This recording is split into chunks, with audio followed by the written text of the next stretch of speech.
Hello, I'm Michelle Mindham. I'm a family nurse practitioner.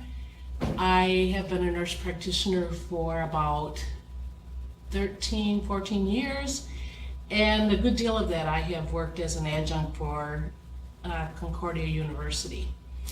Also, I work for Aurora Healthcare, and in that light, I also work with my manager looking at and also reviewing cover letters, resumes, and CVs. So I have some experience as to what we want or what you would need to use for your cover letters, your CVs, or your resumes. Also, we have gotten some feedback from other hospital groups, clinics, on how our students' resumes look and some things that they would need also to have in hand when you come for a job interview. So the important thing usually that starts out is grading. So if you follow the instructions that I have put in here exactly, you'll get about 80% of your grade. If you are a little more creative, add a little bit to it, personalize it a little bit more, then I would add 20% more onto your grade. And this 80% includes a cover letter and then either a CV or resume. You don't need to do both, just do either a CV or a resume. Post your work on Blackboard. I will, once you've, this part of the course is going, I will often check Blackboard, write any comments that I have, and also submit your grade. So the two things that you need is everybody needs a cover letter. If you decide to do a curriculum vitae, then you can do that or do a resume. So let's look at cover letters. Most positions will tell you that you need to write a cover letter. I've never seen one that doesn't ask for this. And what this letter does is it introduces you, you explain your purpose for writing this cover letter, highlight a few of your experiences or skills, and then request an opportunity to meet personally with a potential employer. Because this introduces you to the employer, this is your first impression. And we all know that first impressions count.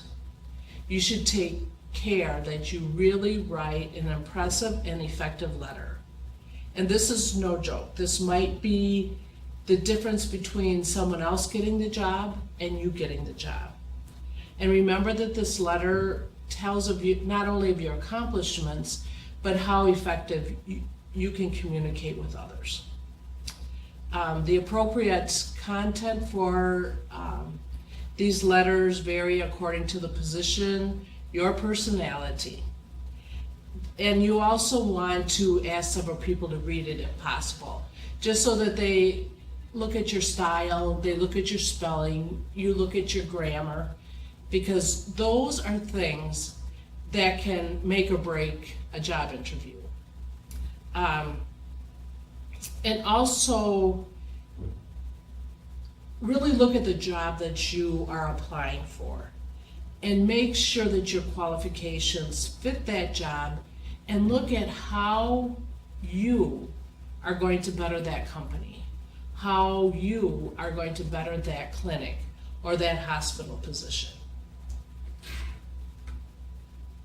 So what to include in a cover letter? Number one, limit cover letters to 1 page. Be concise.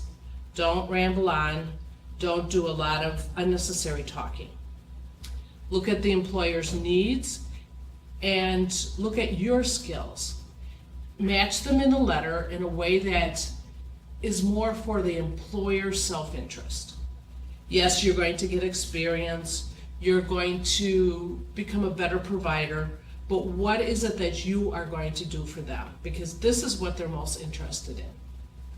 As much as possible, tailor your letter to each job opportunity. Don't just use a generic letter, apply for 5 or 6 different jobs, and then they're reading them through and realize that this wasn't really meant for the job that you're applying for. And also demonstrate, if you can, some knowledge of the organization you're applying for. You can get online and look at the mission statements of the organization. Get online and see other jobs that are similar to the one that you're applying for. And then write in a style that's mature but is very clear. Avoid long sentences and paragraphs. Don't use a lot of jargon. Use action verbs and action voices. And this is really important because it shows that you're ready to go. You really want this job and you're willing to do what you can in order to get it. Make sure that you show confidence, you're optimistic, you're enthusiastic, but also that you're professional. Show some personality, but don't overdo it as far as selling yourself. Don't use a lot of gimmicks or unorthodox letters or just some strange ways of presenting yourself. Start fast because you want to attract their attention immediately. Arrange the points in a logical sequence. Organize each paragraph around a main point. So the structure of a cover letter includes a name and contact information. Make this at the top very clear. Don't use any strange font or fancy font. Just make it very easy to read. Your opening paragraph should say why you're writing. Include what job you're looking for and where you found the job. Did you find it on their website? Did someone approach you and tell you about the job? Did your clinical preceptor say, gee, you would be good for this job, so why don't you apply for it? The second or third paragraph, highlight a few prominent points from your resume. This is difficult because you don't want to rewrite your resume, but something that might attract their attention, show that you're the person for this job. Kind of stimulate their curiosity by pointing out aspects that are important for the position that you are seeking, and express how your education and experience suits that requirement. And as I said before, don't rewrite your resume. Your closing paragraph, again, use an active voice, politely request an interview, indicate what is being included with the cover letter, whether it's a resume, a CV, references, just so that they know kind of how many sheets of paper is going to follow that. Because when people are looking at you for a potential job, they have tons of CVs and resumes sitting on their desk.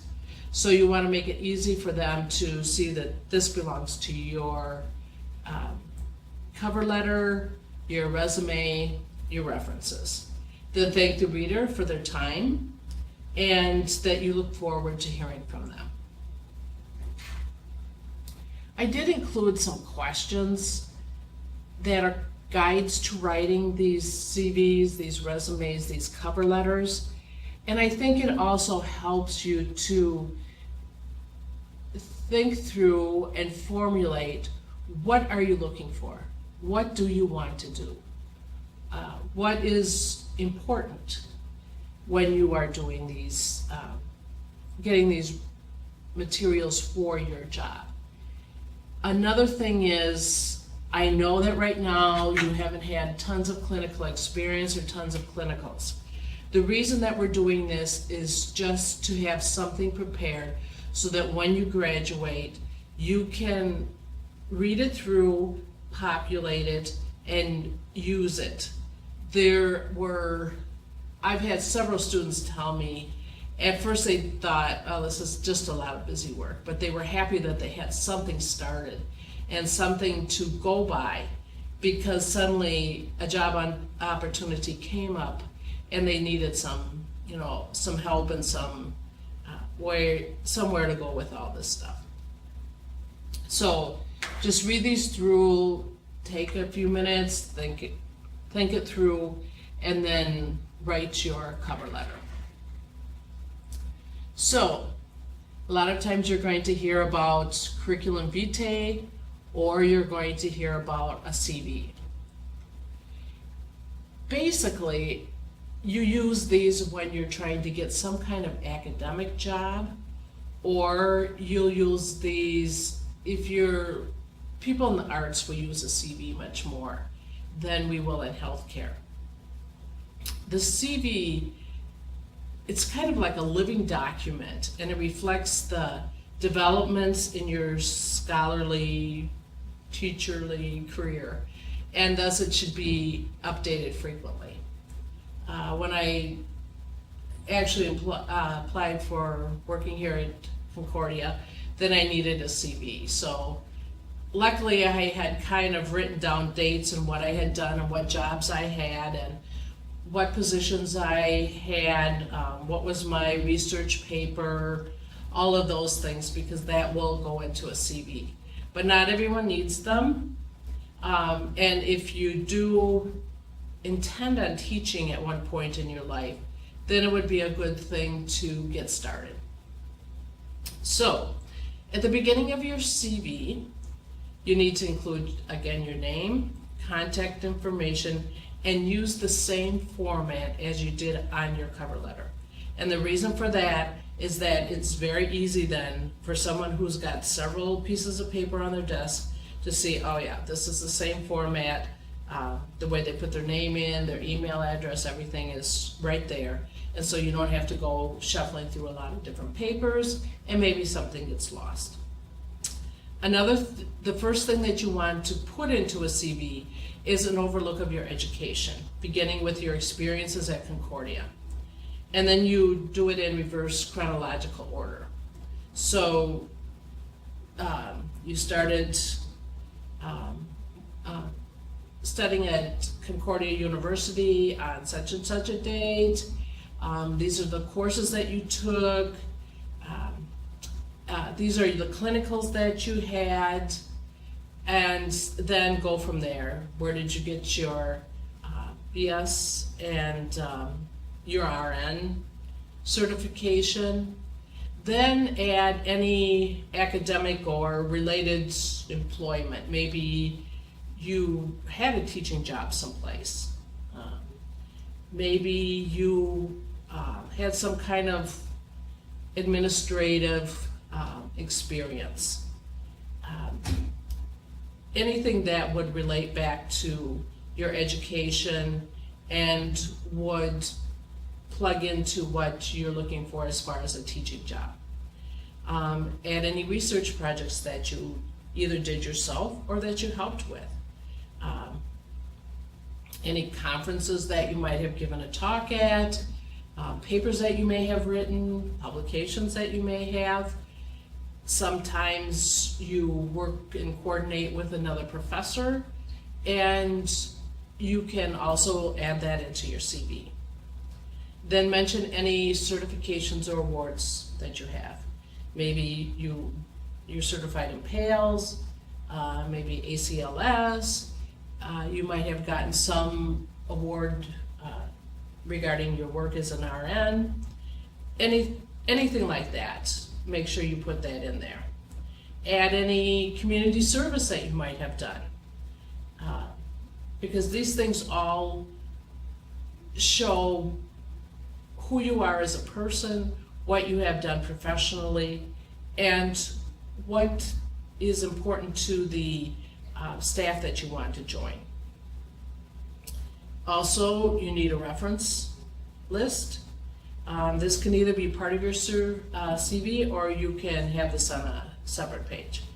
If you have some confidential references that are available, maybe you have someone that's popular but doesn't want their name out all over the place.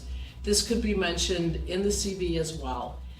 you can hold those names back and the employer could then ask for them later. And then resumes. This is what we typically use when we are applying for a job. So it's a brief document that summarizes your education, your employment, kind of a history of your experiences. It highlights your qualifications for a particular job. And the purpose of a resume, along with the cover letter, is to get an interview. It sounds kind of blunt, but that is what cover letter and resume do for you. So the first thing I would do is just a 2 or 3 sentence objective of what you want when you apply for this job. And as I said before, you want to see how this benefits the company that you're going to work for. You don't want to go on and on about, I want this experience to better my career, to make myself a better nurse practitioner. That's a given. What your employer wants to know is, how are you going to benefit them? Sounds a little bit selfish, sounds a little bit one-sided, but that is the bottom line. I'm not hiring you to give you experience. I'm hiring you because I have a need, and are you the one that's going to fit my need? So after you have this short mission statement, and remember that these employers are looking at lots and lots of resumes. So you don't want to go on and on, because after a few sentences, they'll quit looking at it if it gets too wordy. The next thing you want to put on there is your education. It's very difficult for students, and I know I went through this also. Most of us are at the top of our RN career, but you are starting out new as an FNP. And it's very, very hard to mentally make that transition. When your employer sees your resume, they're not, yes, they know you've had some experience, they will work off of your experience, but you are new and they're going to have to do a lot of orientation and a lot of training. So the first thing they want to know is what happened, or what kind of education did you get at Concordia University? So that means that you have to put in there that yes, you went to Concordia from this date to this date. Your clinical sites were, and list your clinical sites, list the population of patients that you saw at that time, and the skills you developed. And make it very clear. I did sports physicals, I learned to do GYN exams, I learned to do prostate exams, I learned to suture, I learned to read labs, x-rays, all those little things that you have had exposure to is really very important. You don't, if you just put where you went to school and the day you graduated, that's not going to help the person that's going through all these resumes, because they want to know what you have been exposed to. They don't expect you to be proficient in a lot of things, but let's say you're in an urgent care and you're going to do some suturing, and if you've had the opportunity to do it before, at least the people orientating you will know that they're not starting out, this is a suture, this is a needle, this is how you take a hold of the needle. They know you've had some experience with that, and that will definitely help you out. Then you add whatever work experiences, where you're currently working, where you've worked in the past. You don't have to put more than 3 or 4 work experiences. A lot of times, most of us have had a few more, but 3 or 4 is plenty. Everybody gets the idea that, yes, you worked at St. Mary's Hospital, you were on the med-surg unit. These are a few things that, this was your position title, these were some of the responsibilities that you had. And so it might be, I'm looking for a new nurse practitioner, I'm looking for somebody who had some, not only family, but also saw some pediatric patients. And so if I look back in your work experience and, oh yeah, you work with some pediatric departments here, you worked with a pediatrician there, and so then that will solidify that I've got the right candidate. Another thing is put certifications and awards. Put, that you received the Daisy Award, that you received some Star Award, that you are BLS, ACLS, PALS certified, however, whatever certifications or awards you have gotten as you've been working as an RN. And then on the end, put references. It's best if you can use managers or supervisors, if you can use co-workers that you really have worked with in the past. Don't use family and friends. Don't use people who you really haven't worked with. Yes, you know them, you passed them in the hall, but they really don't know anything about you. And they're going to have to fill out information that talks about you. So make sure that you use something that doesn't waste the manager's time. They want to know from the horse's mouth, from your managers, from your coworkers, exactly what you're like in a work environment. And they also want, if you can possibly give them from 2 or 3 different jobs, these managers or supervisors or coworkers, the more you can give them in that regard, the better. Because they might contact, you work for one organization, then you got another job in another organization, and so they might contact those 2, or if you give them 3, they might contact those 3. And it's very important. If you don't have enough, as far as references, they might just say it's a non-starter, they're not even going to take a look. So just make sure that you've got enough of that information. Also, writing these cover letters or CVs or resumes, there's plenty of examples online. You can take a good look. Concordia has examples of those, so take a good look.